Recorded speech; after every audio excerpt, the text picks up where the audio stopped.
My name's Dave DeBow, founder of MoneyPartnerFormula.com, and this show is built for everyday real estate investors who are actively doing deals and looking to scale using other people's money. So if you're an active real estate investor and you want to get featured on this show to talk about your own real estate and capital raising experiences, then just go to daveinterviewsyou.com. Now let's get rolling with this episode, and remember to subscribe for daily interview content. Hey, ladies and gentlemen, welcome back. Another great episode. Today, zooming in from Boston, Massachusetts, we've got a real estate entrepreneur. So Eric Girard does a couple of things. He's a realtor. That's his 9 to 5 kind of job. Well, most realtors are working way weirder hours than that, Eric. You know that. But that's the bread and butter job. But he's also a very active real estate entrepreneur doing cool stuff in Section 8 housing, long-term buy and hold. And he's found a way that he's increased his cash flow significantly, like doubled it in about 3 years. So interested to find out about that. So Eric, welcome to the show. Great to have you. Thank you. Thank you for having me. So Eric, give us a little snapshot, zooming out 30,000 feet. What does real estate investing look like for you in 2025? What do you got and what are you focusing on? Well, I have a 4-family investment and then, of course, single family that we own, and hoping to either maybe add a unit to the 4-family or add an ADU to the single family lot. That would those are the two things I'm investigating right now. Okay, so right now you've got a fourplex, is that correct? Like, is it one? Yeah, okay, a fourplex and a single family house, Yeah. and these are both buildings are fully rented out. Is that correct? Well, the single family is a primary residence. Oh, that's your primary residence. Okay, Right. and you're looking to add an ADU, an accessory dwelling unit, to your own home.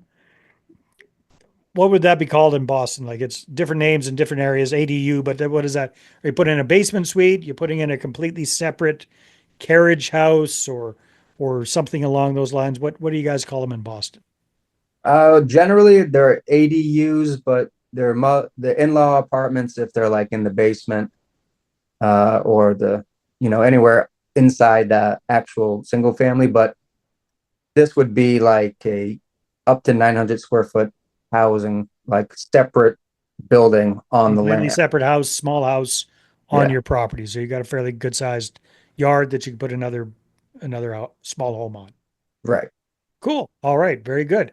So tell me a little bit about the 4 unit, because that sounds like the one that you've been able to double your cash flow from over the last 3 years, which is pretty darn impressive. So tell me a little bit about that deal and what got you into it and what Section 8 is all about, what your learnings have been from that. Right. Well, I bought a condo in Boston, and for about $7,000 down with closing costs, and that appreciated so much that I was able to sell it and 1031 exchange it to buy this 4-family in a city an hour away called Worcester, Okay. Massachusetts. So I was only getting like 300, 400 a month in the Boston rental, which is pretty good because it's a condo and it's hard to get any cash flow nowadays. Yeah. But and then I bought the 4-family in Worcester, and the rents were extremely low. I rented one of them's renovated, so I rented that right away, and then I rent the other 3. I mean, it added up maybe the 3,800, and then it was about like 3,000, 3,300 a month for the property. Mhm. And then now this year it's closer to like 5,400 and some more expenses. And after 3 years, you figure out what you need to do, what you don't have to do. I mean, I added a washer and dryer coin op, and that will get like $50 to $70 a month with Okay. 2 machines. Nice. And then, like you mentioned, we do Section 8. 3 of them are Section 8. One's market, but I might turn that into Section 8 as well, because what they're willing to pay the Worcester Housing Authority is much higher now. It's actually like Well, maybe $200. give folks who aren't familiar with Section 8 a definition. What does that actually mean? Right. So now it depends on, In your case, what does it mean? what does it mean? All right. So it's actual like housing vouchers from the federal government, and they get they go through housing authorities that handles the money, that handle the money. So three of them have that. The housing authority pays the subsidy, um, and then they pay like a certain percentage. It could be 10% to 30%. So basically, you're providing kind of like low income housing for people, and the government or the housing authority in that area is paying the rent for these people on their behalf. So they're your tenants, but your rent is assured. Am I understanding that properly? So 70% for two of them and 90% for one of them. So they So don't pay all of it. okay, so the housing authority pays 70% for a couple of them, and the tenant pays 30%. So you're getting two checks a month. Is that how that works? Right. And then Okay. for those, for all three, they actually have like a different organization that handles their money, and uh, there's clinicians and stuff like that. So they're actually the tenant, and these are the residents in the lease. Got it. So they So make the sure everything's paid. yeah, and if there's any damages, they're on the They hook. pay. Yeah, it's in their You don't have lease. to chase the tenant. Yeah, it's in their lease that they, a lot. You'll learn this if you do Section 8 or any subsidized housing. They have a lease that comes with your lease, and it's in their lease that if they break it, they pay for it. It may take a while, but they always pay. They always pay. Yeah, well, it sounds like the government. So, Eric, people who haven't done this, I think, get very nervous about the idea of subsidized housing because the assumption is that all of your tenants are drug addicts, alcoholics, people with mental disorders, just the worst kind of tenants you could possibly have. What has been your experience now that you got several years into this? What kind of tenants do you actually have in these properties? Right. So they have the like, how would you say it? The overlapping agencies that are helping them out. So they do have some mental disabilities, but they're great people. Yeah. Like there's, some flare ups and some like, you know, dumb requests to fix things that aren't broken. But for the most part, they're great. They're very respectful. They're very rule abiding. So if you set rules, they just follow them. You say, and if they break them, you say, you can't do that. And they say, okay, sorry. And then they're good.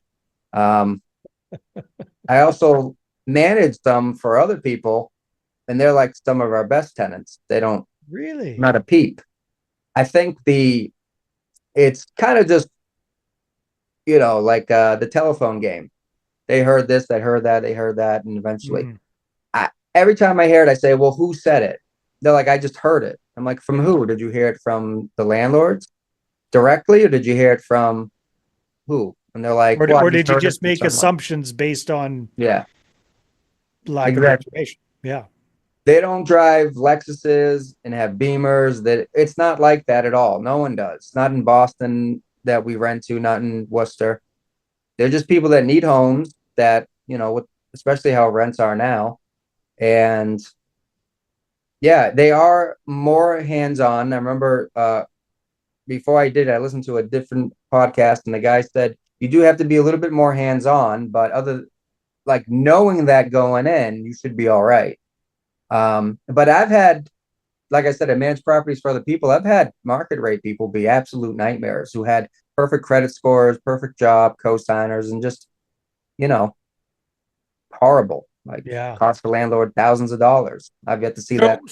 So based on your experience with that then, Eric, like how much is the difference between what you're charging for rent for these Section 8 properties versus what you might be able to get for that same property at full market rent? Is there any significant difference? I would have to renovate all three of them.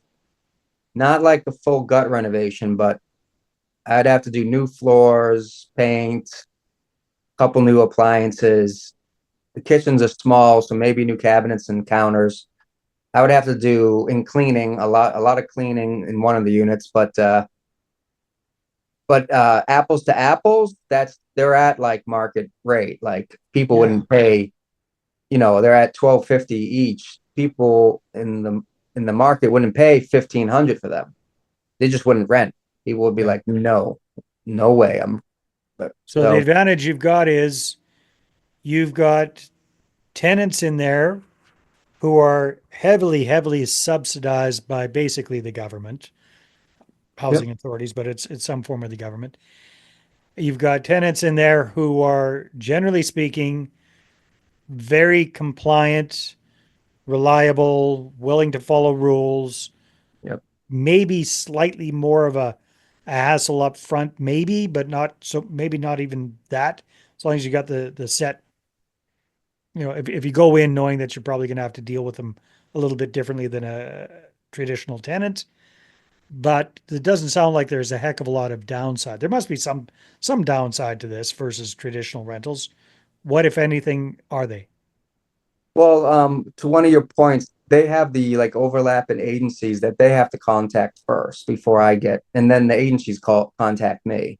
So I didn't realize that when I was first doing it, and this is in every market that has Section 8. But when I realized that, like there was way less calls and way less maintenance issues because Okay, so you quit giving the tenants your direct phone number and said basically made it so you have to hear through the agency before anything yeah, happens.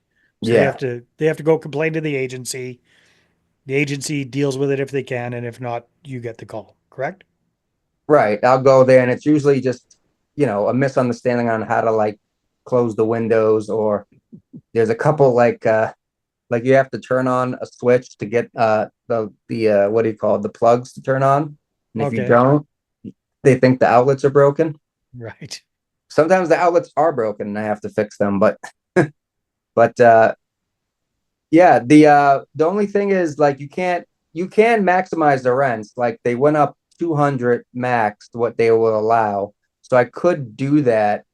So that's the only thing you can't maximize rents that you would be able to do if you had you know Free market rate rental of, yeah. renters. Okay. But on the downside is that they lose jobs, get laid off, move a lot. And when every time they move, you got to paint it, you got to clean it.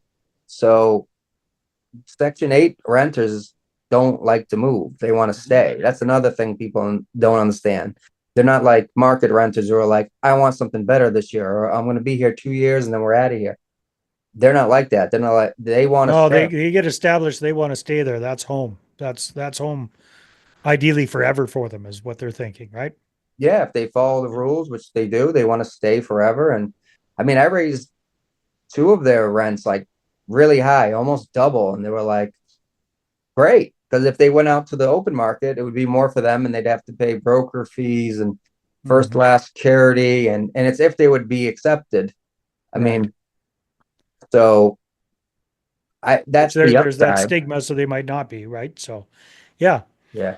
very, very cool. And I've also heard that part of the compliance thing is that there's a big stick over these folks. If they don't follow the rules, if they wreck the place, if they do something untowards, they lose the ability to qualify for that Section 8 housing. And like it's not three strikes you're out, it's like one strike you're out kind of thing. Has that been your experience? Yeah, I've read the same thing. I mean, the Section 8 program, what people don't understand that it's restricted. There's only so many golden tickets, as you might say. Yeah. And they're not adding to it. There's a wait list of like sometimes in the hundreds, depending on the Wow. community. The only thing is, I know the agencies have kicked one person out for violating their rules, and they were like, "You got to move out of this apartment," and then someone else moved in. So Right. it could happen. I mean, definitely.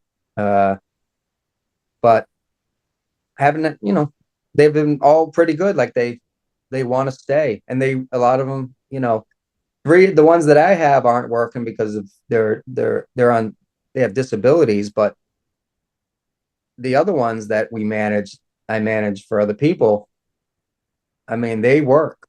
They have full-time jobs. They just might be making minimum wage and it doesn't Yeah, their rent's stress twenty-one for them. hundred, and they make $2,400 a month. There's no Yeah. way they could afford it. Yeah. So they pay 30-40% out of pocket, and utilities that gets subsidized as well, but still they still have to pay that. Yeah. And No, that makes a ton of sense. So, Eric, it seems like you're a big fan of the whole Section 8 idea.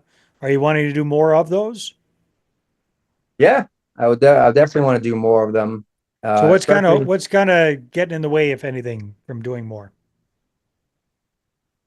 just like, I might have mentioned before that I don't have like the prices are so high, I don't have the 150,000, 25% down payment, Hmm. like a lot. And so basically, and then rates are too high. I've seen places that are like $1 million and there's 6 units, and the cash flow would be half of mine because I Hmm. have a 4.3% interest rate. But when things start like leveling out, I definitely want to, get a 6 or a 10 unit building, and I Well, can have you throw them ever all. considered partnering up with other people and you find the deals, you manage everything, they bring in the cash, and you guys share the property 50-50, including the ownership? Yeah, I've thought about that. I'm not ready for that yet. I would do it, definitely would do it, but right now it's just trying to do it on my own. And Mhm. so it is slower. Like I bought that Boston condo 10 years now, 10 years ago. But it's, start off with $174,000 property, and now everything's like 1.2, 1.3 million in valuation in 10 years. And like I said, Yeah. I'm just a regular guy, but you buy right with the right terms, and you good about raising rents and keeping tenants and keeping your expenses down. Like for instance, I noticed the electric bill tripled for the common areas. And it turns out the dryer had a timer that was broken. So it was constantly Staying on. on all the time. Yeah. So had Nobody that thought to fixed, and let you then know. yeah. And all of a sudden the bill drops. I mean, they had old shower heads that were from 30 years ago that were just gushing out water, Yeah. costing a fortune. So I got just normal newer ones, and the water bill collapsed $100 a quarter. Like Yeah. stuff Makes a like that difference. will add. So, and then buying, Boston's a strong market, but the Worcester market, which is about an hour away, I mean, prices have gone up way higher, way faster in the last 5-6 years. So you have to kind of put your money where the money's like going up. I hear you. Hey, Eric, if people want to connect with you and find out more about what you're up to, where should they go? I recommend Instagram, Eric Girard Real Estate. Fantastic, Eric. Well, hey, thanks for sharing a little bit about your experience with Section 8 housing. That was really interesting. You're I wish welcome. you all the best, and hopefully you get land another deal in the not too distant future. Thank you. All Thank right, you for everybody, having me. take care, and we will see you on the next episode. Hey there, I really hope you enjoyed that episode. And as always, if you want to listen to more daily interview content, make sure you subscribe. And if you're an active real estate investor and you're doing deals and you'd like to get featured on this show, then just head over to daveinterviewyou.com. Now at moneypartnerformula.com, we help real estate investors to create a process for predictably getting capital so they can do more deals without relying on hard money lenders or the banks. We do this by building them a private capital marketing system. Now, if you want help turning yourself into a big money capital attraction machine, then book a call with our team to see how we can help. Just visit moneypartnerformula.com to find out more. All right, take care, and we'll see you on the next interview.